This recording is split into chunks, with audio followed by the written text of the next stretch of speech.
Teraz da. Keks. Keks? Da, czytam keks. Nie, czekaj. Pojmu, w na kupiczkę udzielamy 6 białtyka i 6 żółtyka. Daj tu. Czekaj, dawaj. Udzielamy białtycy i żółtycy. Etu. I to. I to, gdzie jest żółtyka? Etuk. Da, ja tu żółtyk. Etuwa. I tu wam stanę. Tady jeszcze tuk. To sobie białtycy. A dwa twoje. Owiec. Żółtycy. Opa. Da.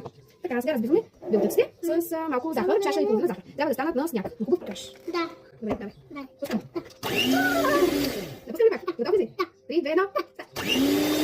Браво. Браво. Ето малко. Да, сега малко. Всички така и слагаме малко. Давай, бързо.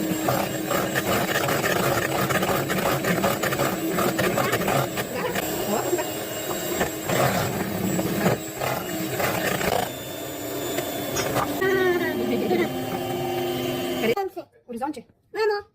Хайде, чакам те да хапнеш и да продължим с кекс. Хапна ли? Мама. Не, това после. Слагаме още половин чаша захар. Още половин чаша захар. Слагай. Тук вътре. А така, изтърви чашата вътре.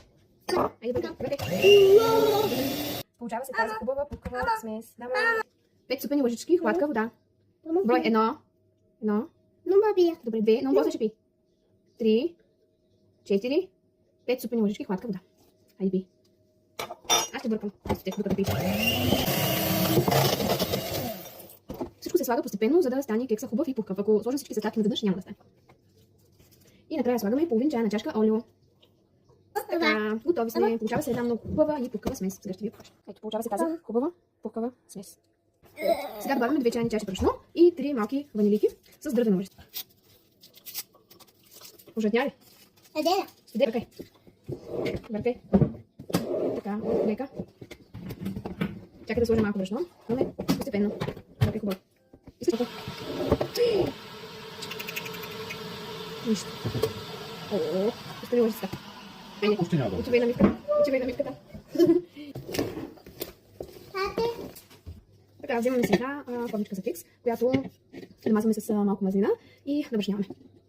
Ти ли ми щупи четката? Ти ли щупи? Кой щупи? Ти си, нали? Така, намазваме с амрика.